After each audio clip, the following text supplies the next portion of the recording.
Hello everyone, स्वागत है आपका आज के इस दमदार सीरीज में दमदार वीडियो के साथ में GK MCQ series for all exams.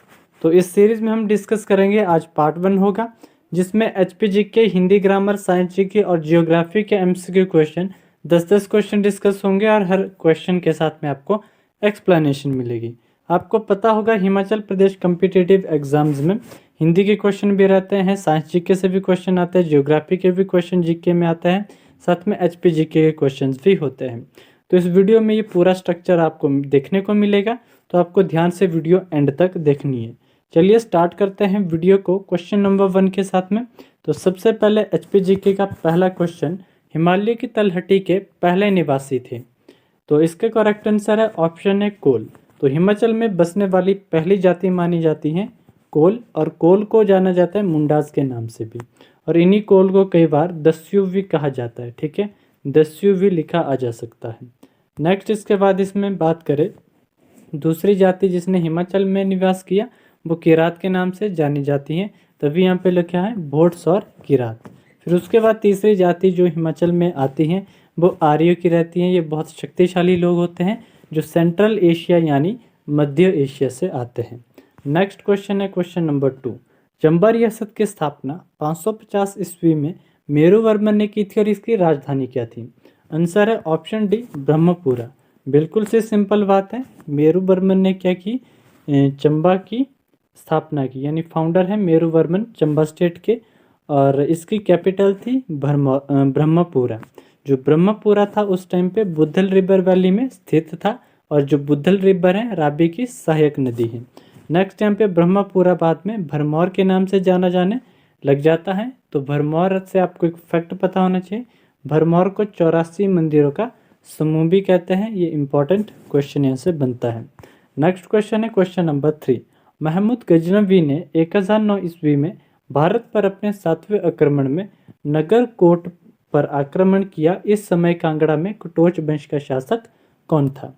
Answer है ऑप्शन डी जगदीश चंद। एक कहानी मैं आपको सिंपल सी बताता हूँ। एक बार माता अंबिका धरती पर आती हैं और दुष्टों को मारने लग जाती हैं। लड़ाई करते करते मारते मारते माता थक जाती हैं। फिर उसके बाद माता के माथे से पसीना गिरकर धरती में चला जाता है, और उस पसीने से जन्म होता है भूमा चंद का। इसलिए इनका नाम भूमि चंद भी है और भूमा चंद भी है। भूमा चंद को माना जाता है कटोच डायनेस्टी का फाउंडर, यानी कि कटोच वंश का संस्थापक इनको माना जाता है। उसके बाद इनके वंशज सुशर्मा चंद्र जी, जिनको माना जाता है जिन्होंने फाउंड किया है नगरकोट। नगरकोट के फाउंडर यानी संस्थापक माने जाते हैं नगरकोट के सुशर्मा चंद्र। और सुशर्मा चंद के बाद इनके वंशज जगदीश चंद, ये रूलर थे जिस टाइम पे महमूद गजनवी ने नगरकोट पर आक्रमण किया था। ठीक है, नेक्स्ट हम बात करते हैं क्वेश्चन नंबर 4, 1857 में शिमला में क्रांतिकारियों के क्रोध से बचने के लिए अंग्रेज शिमला से भाग गए, और कहाँ पर उन्होंने शरण ली? देखो सिंपल सी बात है, इसका करेक्ट आंसर है option D Junga with Raja of Keonthal. होता क्या है, जो राजा ऑफ क्वेंथल है वो शेल्टर प्रोवाइड करते हैं ब्रिटिश को at the mention of Shimla and Junga. Shimla के मेंशन का मतलब है राजमहल में या महलों में शरण देना। ठीक है, मेंशन का मतलब होता है महल, तो महल में शरण देता है ब्रिटिश को। साथ में 2 रियासतें कोटी और बल्सने, ये भी ब्रिटिश की सहायता करती हैं। नेक्स्ट क्वेश्चन है क्वेश्चन नंबर 5, 1942 में शिमला में भारत छोड़ो आंदोलन किसने आयोजित किया? किसने ये ऑर्गेनाइज किया था? Quit India movement in Shimla in 1948। Correct answer है ऑप्शन नंबर सी राजकुमारी अमृत कौर। तो सिंपल सी बात है, इनको लीडर माना जाता है क्विट इंडिया मूवमेंट का, जो 1948 में शिमला में हुई। ठीक है, नेक्स्ट क्वेश्चन है क्वेश्चन नंबर 6, किसके द्वारा 1211 ईस्वी में क्वेंथल रियासत की स्थापना की गई? इसका करेक्ट आंसर है ऑप्शन सी गिरिसेन द्वारा। अब यहाँ पे आपको सिंपल सी बात ध्यान रखनी है, 2 भाई थे, बड़ा भाई का नाम वीरसेन है, छोटे भाई का नाम गिरिसेन है। बड़े भाई वीरसेन ने क्या किया, फाउंडर माना जाता है इनको सुकेत स्टेट का, सुकेत रियासत की स्थापना की, और गिरिसेन जो छोटा है उसने क्वेंथल की स्थापना की है, तो इनको फाउंडर ऑफ क्वेंथल स्टेट माना जाता है। नेक्स्ट हम बात करते हैं क्वेश्चन नंबर 7, 1947 में हिमाचल प्रदेश के पहाड़ी राज्यों में शांगड़ी प्रजामंडल की पहली सरकार की स्थापना किसने की? जो शांगड़ी प्रजामंडल की फर्स्ट गवर्नमेंट है वो हिल स्टेट्स ऑफ हिमाचल प्रदेश में 1947 में किसने बनाई थी, फाउंड किसने की थी? इसका करेक्ट आंसर है ऑप्शन सी, भागमल सोठा ने। बिल्कुल सच बात है ये। Bhagmal Sautha founded the first government of Sangri Prajamandal in hill states of Himachal Pradesh in 1947। Next हम बात करते हैं क्वेश्चन नंबर 8 की। हिमाचल प्रदेश की विधानसभा को भंग कर, पहला शब्द है भंग करके, उसके बाद केंद्र शासित प्रदेश का दर्जा दिया गया। ठीक है, तो इसका आंसर है ऑप्शन नंबर बी, 1 नवंबर 1956 को। तो सिंपल सी कहानी है, क्या होता है, हिमाचल प्रदेश विधानसभा को भंग किया जाता है 31 अक्टूबर 1956 को। उसके बाद स्टेट को रिप्लेस करके टेरिटोरियल काउंसिल बनाया जाता है।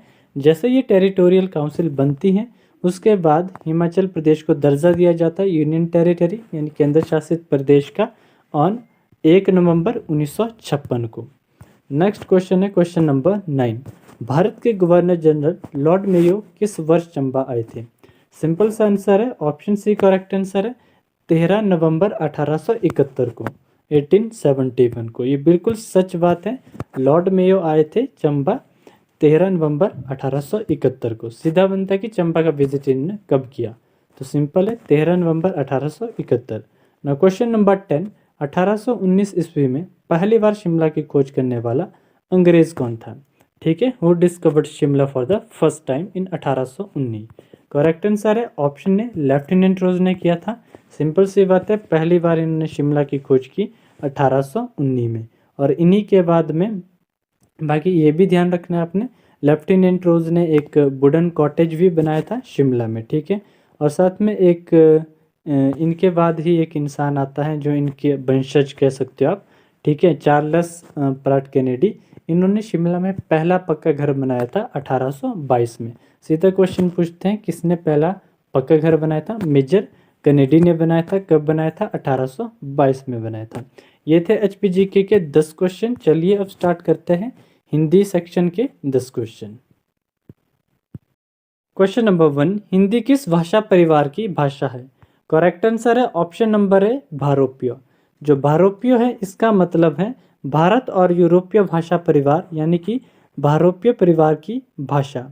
जो भारोपीय परिवार है ये दुनिया का सबसे बड़ा भाषा परिवार है और इस परिवार में अंग्रेजी, प्राचीन फारसी, पंजाबी, जर्मन और इस तरह की कई भाषाएं आती हैं।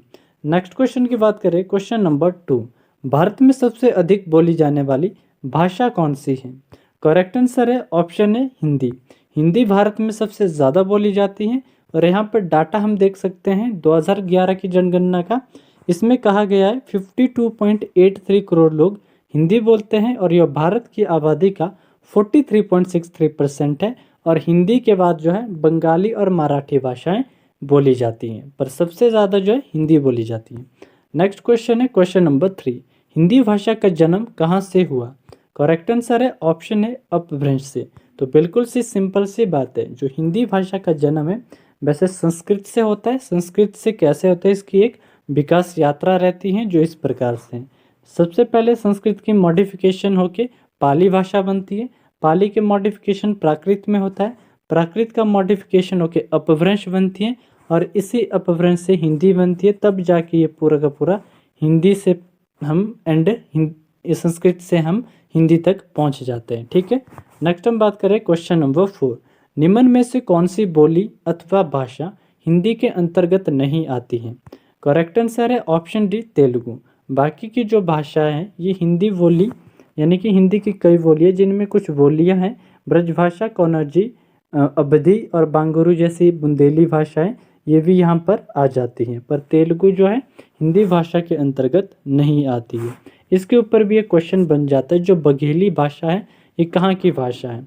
ये जो है एक पूर्वी हिंदी भाषा है, पश्चिमी हिंदी के अंतर्गत ये नहीं आती है। ठीक है, सिंपल सा आपको ध्यान रखना है। नेक्स्ट क्वेश्चन की बात करें, क्वेश्चन नंबर 5, हिंदी की विशिष्ट बोली ब्रजभाषा के स्वरूप में सबसे अधिक प्रसिद्ध है? करेक्ट आंसर है ऑप्शन है, काव्य भाषा में है। जो ब्रजभाषा है, ब्रजभाषा को काव्य भाषा के रूप में कहा जाता है और इसमें हमने क्या है, कृष्ण भक्ति धारा के कवियों ने इस्तेमाल इसे किया था। सूरदास, रसखान, केशव, रहीम, घनानंद, और बिहारी जैसे कवियों ने भक्त काल के टाइम पर इस भाषा का यूज करके काव्यों की रचना की थी, तो इसलिए इसको काव्य भाषा कहा जाता है। नेक्स्ट है क्वेश्चन नंबर 6। भारतवर्ष में हिंदी को आप किस वर्ग में रखेंगे? करेक्ट आंसर है ऑप्शन ए, राजभाषा में रखेंगे। सिंपल सी कहानी है, भारतवर्ष में हिंदी को राजभाषा वर्ग में रखेंगे। और इसका प्रावधान किस अनुच्छेद में मिलता है, ये आपको पता होना चाहिए। अनुच्छेद 343 से 351 में, ठीक है। और इसी की तरह संविधान सभा ने 14 सितंबर 1949 को हिंदी को राजभाषा के रूप में अपनाया था। यहाँ से भी क्वेश्चन बन सकता है, कब अपनाया? 14 सितंबर 1949 को। इसी कारण हर साल जो है 14 सितंबर को भारत में हिंदी दिवस के रूप में मनाया जाता है। तो ये फैक्ट इस क्वेश्चन से थे। नेक्स्ट क्वेश्चन है क्वेश्चन नंबर 7। डुडाली बोली है, करेक्ट आंसर है ऑप्शन के अकॉर्डिंग ऑप्शन नंबर बी। डुडाली एक पूर्वी राजस्थान की बोली है, इसको डुंडारी करके वैसे कहते हैं। क्वेश्चन में यहाँ पे डुडाली लिखा था, ठीक है। तो डुंडारी है ये, और ये पूर्वोत्तर में बोली जाती है राजस्थान के। और कुछ मुख्य जिले हैं जहाँ पर ये बोली बोली जाती है। जयपुर, करौली और डिग, ये 3 मुख्य जिले जहाँ पर ये बोली जाती हैं। बाकी सवाई माधोपुर में, दौसा में और टोंक में भी कुछ कुछ जगहों में ये डुडारी बोली या कहो डुडाली बोली बोली जाती है, ठीक है। Next question number 8। ब्रजबुली नाम से कौन सी बोली जानी जाती है? करेक्ट आंसर है ऑप्शन ए, पुरानी बंगला। तो सिंपल सी बात है, ब्रजबुली भी एक काव्य भाषा है जिसे पुरानी बंगला के नाम से भी जाना जाता है। और इसकी उत्पत्ति की बात करें ब्रजबुली की, इसकी उत्पत्ति हुई है अबहट से, और परिनिष्ठित अपभ्रंश भी इसे कहा जा सकता है, ठीक है, जो ये अपनी ब्रजबुली है, ठीक है। नेक्स्ट हम बात करते हैं क्वेश्चन नंबर 9 की। निम्न में से कौन सी भाषा देवनागरी लिपि में लिखी जाती है? करेक्ट आंसर है ऑप्शन सी, मराठी। तो यहाँ पे आप सिंपल देख सकते हो, देवनागरी लिपि के अंतर्गत कोंकणी, संस्कृत, गुजराती, पाली, हिंदी और मराठी। अब यहाँ पे बोलोगे आप ऑप्शन में तो गुजराती है ना, और यहाँ पे गुजराती बोला है देवनागरी लिपि में, पर ऐसा बिल्कुल भी नहीं है। गुजराती भाषा की अपनी एक लिपि है, गुजराती लिपि, जो देवनागरी लिपि को परिवर्तित करके बनाई गई थी, इसलिए यहाँ पे देवनागरी लिपि के अंतर्गत गुजराती को लिखा है। नेक्स्ट क्वेश्चन देखते हैं, क्वेश्चन नंबर 10। निम्न में से कौन सी भाषा संस्कृत भाषा की अपभ्रंश है? करेक्ट आंसर है ऑप्शन डी, पाली। तो अपभ्रंश का मतलब होता है मॉडिफिकेशन। तो जो पाली भाषा है संस्कृत का मॉडिफिकेशन है। तभी क्या है, पहले संस्कृत है, संस्कृत से पाली बनती है, पाली से प्राकृत, प्राकृत से अपभ्रंश और अपभ्रंश से फाइनल हिंदी बनती है, ठीक है। तो इतना सा आपको सीक्वेंस इसमें पता होना चाहिए। तो चलिए बात करते हैं नेक्स्ट सेक्शन, साइंस सेक्शन में। Question number 1, what is the unit of work? कार्य का मात्रक क्या है? आंसर है ऑप्शन है जूल। तो सिंपल सी बात है, यूनिट ऑफ वर्क जूल को कहा जाता है। जूल का मतलब होता है 1 न्यूटन आप फोर्स लगाओगे किसी ऑब्जेक्ट को और 1 मीटर तक क्या करोगे, उसको डिस्प्लेस करोगे, वही होता है 1 जूल वर्क का मतलब, ठीक है। नेक्स्ट क्वेश्चन की बात करते हैं, question number 2, light year is the unit of? Correct answer है ऑप्शन है डिस्टेंस। तो डिस्टेंस की यूनिट है लाइट ईयर, और इसका यूज किया जाता है to calculate the distance between stars and planets, ठीक है। नेक्स्ट क्वेश्चन की बात करें, question number 3, which of the following quantity is a measure of inertia? Inertia का मतलब होता है जड़त्व, कोई चीज कितनी जड़ी हुई है। करेक्ट आंसर है ऑप्शन सी, मास। मास जो है यूनिट होती है इनर्शिया की। मास को एक्सप्रेस किया जाता है किलोग्राम में, केजी में। कोई भी ऑब्जेक्ट होगा जो बहुत बड़ा है, जितना बड़ा ऑब्जेक्ट होगा उतना ज़्यादा उसका इनर्शिया होगा, उतना वो जड़त्व में रहेगा। तो इनर्शिया का सिंपल मतलब है ऑब्जेक्ट की टेंडेंसी रेस्ट में रहने की या टू कंटिन्यू मूव करने की कांस्टेंट स्पीड के साथ में, है ना। या तो वो रेस्ट में है तो रेस्ट में रहेगी, हिल रही है तो हिलती ही रहेगी एक कंटिन्यू स्पीड के साथ में। ये है इनर्शिया का मतलब, और इस फैक्ट को आप ध्यान रखना, जितना बड़ा ऑब्जेक्ट उतना ज़्यादा उसका इनर्शिया होता है। नेक्स्ट क्वेश्चन है question number 4, which of the following is not a unit of time? Correct answer है ऑप्शन सी, लाइट ईयर। अभी हमने बात की लाइट ईयर का, लाइट ईयर जो है डिस्टेंस की यूनिट है, और इसका काम रहता है to measure the distance between stars and planet, यानी कि सेलेस्टियल बॉडीज का डिस्टेंस मेजर करती हैं, ठीक है। नेक्स्ट क्वेश्चन है question number 5, parsec is the unit of? बहुत बार ये क्वेश्चन पूछा जाता है, एज इट इज भी उसको पूछा जाता है। करेक्ट आंसर है ऑप्शन है डिस्टेंस का ये यूनिट है। सिंपल सी बात है भाई, इसका भी यूज़ किया जाता है to measure the distance between astronomical object outside the solar system. और 1 परसेक की जो वैल्यू होती है वो 3.26 लाइट ईयर के बराबर होती है। ये भी डायरेक्ट पूछा जाता है 1 पर सेकंड इज इक्वल टू, ये होता है 3.26 लाइट ईयर के बराबर। नेक्स्ट क्वेश्चन है question number 6, which one of the following is not matched. तो इस क्वेश्चन में आप देखोगे डेसिबल जो है यूनिट ऑफ साउंड इंटेंसिटी होता है, करेक्ट है। हॉर्स पावर जो है यूनिट ऑफ पावर है, करेक्ट है। ऑप्शन सी नॉटिकल माइल जो है unit of distance in navigation है, करेक्ट आंसर है। और यहाँ पर जो ऑप्शन डी है Celsius is the unit of heat, ये बिल्कुल गलत है, ठीक है। तो इसलिए करेक्ट आंसर रहेगा हमारा ऑप्शन डी, सेल्सियस जो यूनिट ऑफ हीट है ये यहाँ पे क्या है, मैच नहीं हुआ है। तो इसलिए सेल्सियस के बारे में हम देखते हैं, तो सेल्सियस यूनिट ऑफ टेम्परेचर होता है, नॉट हीट, हीट का नहीं होता है। हीट की यूनिट होती है कैलोरी, कैलोरी में हीट को मेज़र किया जाता है। नेक्स्ट क्वेश्चन की बात करते हैं, question number 7, lumen is the unit of, correct answer है option B flame flux.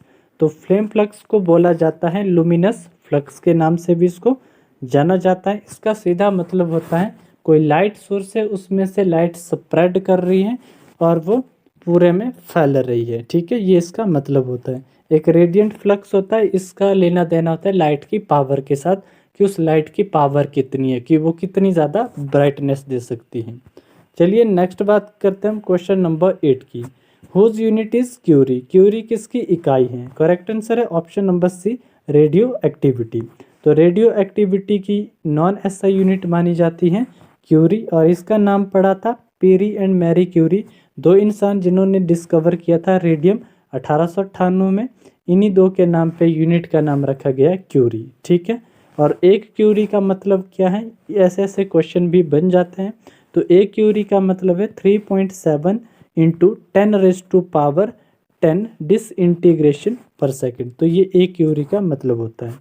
Next question आती है question number 9, pascal is the unit of, pascal unit है प्रेशर की, करेक्ट आंसर है ऑप्शन ए, ठीक है। सीधी सी बात है, प्रेशर का मतलब क्या होता है, फोर्स पर यूनिट एरिया। कोई तीखी चीज़ होगी तो उससे ज़्यादा प्रेशर लगता है, कोई ब्लंट चीज़ होगी यानी जो इजीली नहीं काटेगी उससे प्रेशर कम लगता है।